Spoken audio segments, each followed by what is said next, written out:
இந்த கதை ஸ்பெயின் நாட்டில் நடந்துகிட்டு இருக்குதுங்க. ஸ்பெயின் நாட்டில் எல்லாருக்குமே தெரியும், ஃபுட்பால் அப்படிங்கிறது ரொம்ப பிரபலமான ஒரு விஷயம்.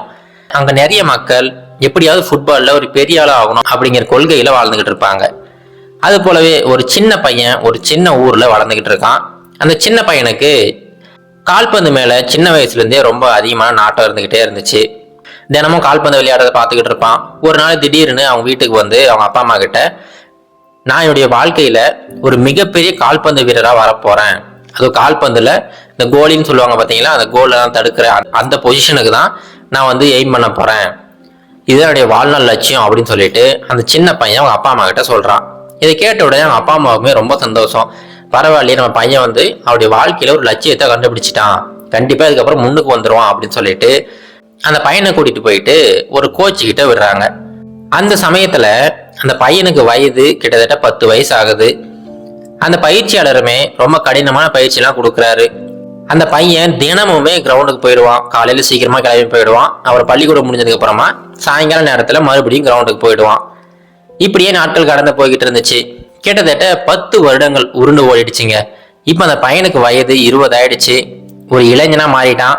ஆனா இப்பவுமே அவன் மனசுக்குள்ளார அந்த வெறிங்கிறது இருந்துகிட்டே தான் இருக்கு. எப்படியாவது அவங்க நாட்டுக்காக ஃபுட்பால் விளையாடியே ஆகணும் அப்படிங்கிற அந்த வெறி மட்டும் அவன் மனசுல இருந்துகிட்டே இருக்கு. இப்போ இவ்வளவு நாளா வந்து அவன் பயிற்சி பெற்றுக்கிட்டு இருந்தான். எல்லா டீம்களோடமே விளையாடிக்கிட்டு இருந்திருக்கான். இப்போ அவன் இருக்கிற அந்த டவுன்லயுமே ஒரு கிளப் இருக்குது. அந்த கிளப்ல விளையாடணும்னா அதுக்கு முன்னாடி நிறைய போட்டிகள்ல வெற்றி பெற்றிருந்தாதான் அந்த கிளப்ல விளையாட முடியும். அதுக்காக தினம் தினம் பயிற்சி பெற்றுக்கிட்டே இருக்கான். ஒவ்வொரு போட்டிகளா ஜெயிச்சுட்டு கடைசியா அந்த கிளப்புக்காக விளையாடுற அந்த வாய்ப்புமே அவனுக்கு கிடைக்குது. அவனுடைய வாழ்நாள் லட்சியத்தை அடையறதுக்கு ரொம்ப நெருங்கிட்ட மாதிரி அவன் ஃபீல் பண்றான். ஏன்னா அந்த கிளப்ல விளையாடனா அதுக்கப்புறமா அந்த நாட்டுக்கு விளையாடுறது ரொம்ப சுலபமான விஷயம். வாழ்க்கை ரொம்ப மகிழ்ச்சியா போய்கிட்டு இருக்குது.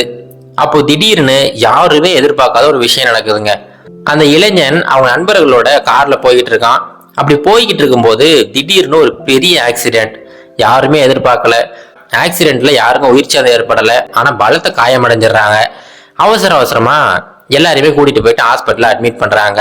அங்க அட்மிட் பண்ணதுக்கு அப்புறமா தான் தெரியுது, இந்த இளைஞனுக்கு அவனுடைய முதுகு தண்டுல அதிகப்படியான அடிபட்டு இருக்கு.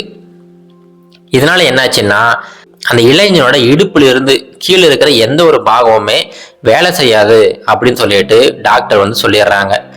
இந்த தகவலை கேட்ட உடனே அவங்க அப்பா அம்மாவுக்கு என்ன சொல்றதுன்னே தெரியல. அவங்க தலையில இடி விழுந்த மாதிரி இருந்துச்சு. இந்த விஷயம் அந்த பையனுக்குமே தெரியப்படுத்துறாங்க. அந்த பையனோட இவ்வளோ நாள் கனவு, கிட்டத்தட்ட 10 வருஷங்களா கடினமா உழைச்சிக்கிட்டு இருக்கான் அந்த கனவை அடையணும் அப்படிங்கிறதுக்காக. இப்ப அந்த கனவை அடையறதுக்கான வழிகள் ஓப்பனா இருக்கும்போது இப்போ திடீர்னு இந்த பையனுக்கு இப்படி ஆயிடுச்சு. இதுக்கப்புறம் அவனால ஃபுட்பால் மட்டும் கிடையாதுங்க, அவனால நடக்க கூட முடியாது. இதுக்கப்புறம் இருக்கிற எல்லா வாழ்க்கையுமே அவன் வீல் சேர் தான் கழிக்கணும் அப்படிங்கிற ஒரு நிர்பந்தத்துக்கு ஆளாக்கப்பட்டுட்டான். இப்படி நடக்கும் அப்படின்னு சொல்லிட்டு அந்த இளைஞனும் எதிர்பார்க்கல, அவங்க அப்பா அம்மாவும் எதிர்பார்க்கல. வாழ்க்கையே இருந்துட்ட மாதிரி ஃபீல் பண்ணிக்கிட்டு இருக்கான். அப்ப என்ன பண்றது, வேற வழியே கிடையாது. இதுக்கப்புறம் அவனால அவனுடைய கனவான அந்த ஃபுட்பாலை விளையாட முடியாது. வேற ஏதாவது ஒரு கனவை காணுவோம் அப்படின்னு சொல்லிட்டு அவனுடைய கனவுகளை மாற்ற ஆரம்பிக்கிறான். அவன் ஹாஸ்பிட்டல்ல கிட்டத்தட்ட 1.5 வருடங்கள் ஹாஸ்பிட்டல்ல தான் இருக்கிறான். அப்படி இருக்கும்போது அந்த டைமை வேஸ்ட் பண்ணக்கூடாது அப்படிங்கிறதுக்காக சின்ன சின்னதா கவிதைகள் எழுத ஆரம்பிக்கிறான். அவன் சின்ன சின்னதா கவிதைகள் எழுத ஆரம்பிக்கிறான். அப்புறம் அந்த இசை கருவிகள் எல்லாத்தையுமே வாசிக்கிறதுக்கு கத்துக்கிறான். கொஞ்சம் கொஞ்சமா அவனுடைய நாட்டம் முழுவதையுமே இந்த இசைக்காகவும் கவிதைகளுக்காகவும் செலுத்த ஆரம்பிக்கிறான். இப்போ அவனுடைய முழு நேர வேலையாவே கவிதை எழுதுறதும் அந்த இசை அமைக்கிறதுமாவே போய்கிட்டு இருக்குது. ஹாஸ்பிட்டல்ல இருந்து டிஸ்சார்ஜ் பண்ணிடுறாங்க. வீட்டுக்கு வந்ததுக்கு அப்புறமா இன்னும் மும்முரமா எழுத ஆரம்பிக்கிறான். புதுசா புரட்சிகரமா நிறைய கவிதைகள் எழுதுறான். நிறைய மியூசிக் எல்லாம் போட ஆரம்பிச்சிட்டான். கிட்டத்தட்ட ஒரு 5 வருடங்கள், அந்த ஆக்சிடென்ட் ஆனதுல இருந்து 5 வருடங்கள் கழிச்சு பாத்தீங்கன்னா ஒரு மிகப்பெரிய ஒரு பாடலை வந்து ரிலீஸ் பண்றான். அந்த பாட்டுல அவனுடைய வாழ்க்கையில் நடந்த எல்லா விஷயங்களுமே ஒரு கோர்வையா சேர்த்து எல்லா மக்களுக்குமே தெரியப்படுத்துறான். அந்த பாடலோட டைட்டிலே பாத்தீங்கன்னா எதுவுமே முடிவு கிடையாது அப்படிங்கிற மாதிரி ஒரு டைட்டில் வச்சிருக்கான். இது இவனை மாதிரியே பாதிக்கப்பட்ட, இவனை மாதிரியே கனவுகளை தொலைச்சிக்கிட்டு இருந்த நிறைய மக்களுக்கு ஒரு பெரிய உந்து சக்தியா இருந்துச்சு. அந்த பாட்டு ரிலீஸ் பண்ண கொஞ்ச நாட்கள்லயே ஒரு பெரிய சென்சேஷனா மாறிடுச்சு. எல்லா மக்களுக்குமே இந்த பாட்டு வந்து ரொம்ப பிடிச்சு போயிடுச்சு. அடுத்த ஒரு சில வருடங்கள்ல பாத்தீங்கன்னா இந்த இளைஞனோட வளர்ச்சி அசுர வேகத்துல இருக்கு. கிட்டத்தட்ட 3 கோடிகளுக்கு மேலான எண்ணிக்கையில அந்த பையன் வெளியிட்ட கேசட்டுகள் எல்லாமே வித்து தீர்க்கிறாங்க. இதனால அந்த பையனுக்கு ரொம்ப அதிகமான லாபம் கிடைக்குது. நாளடைவில் பார்த்தீங்கன்னா இந்த பையன் ஒரு பெரிய ஃபுட்பாலராக ஆகணும் அப்படின்னு சொல்லிட்டு நினச்சிக்கிட்டு இருந்தான். ஆனால் இப்போ ஒரு பெரிய பாடகராக மாறிட்டான். இந்த பையன் பாடுற எல்லா பாட்டுகளுமே அவ்வளோ ஹிட் ஆகுது. பாடல் இசை அப்படின்னு சொல்லிட்டு அந்த பையனோட பரிணாமமே மாறிடுச்சு. இந்த பையன் மட்டும் நினைச்சிருந்தா அவனுடைய கனவுகளை தொலைச்சதுல இருந்து அப்படியே அவனுடைய வாழ்க்கை போயிடுச்சு, என்னுடைய வாழ்க்கையே முடிஞ்சிருச்சு அப்படின்னு சொல்லிட்டு எல்லாத்தையுமே விட்டு இருந்திருக்கலாம். ஆனா மறுபடியும் அவன் புதுசா ஒரு கனவை உருவாக்கி அந்த கனவுக்காக ரொம்ப நாள் பாடுபட்டு இப்ப அதை நினைவாக்கியிருக்கான்.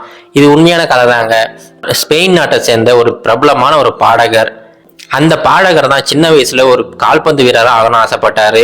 ஆனா ஆக்சிடென்ட்னால அவரால் கால்பந்து வீரராக ஆக முடியல.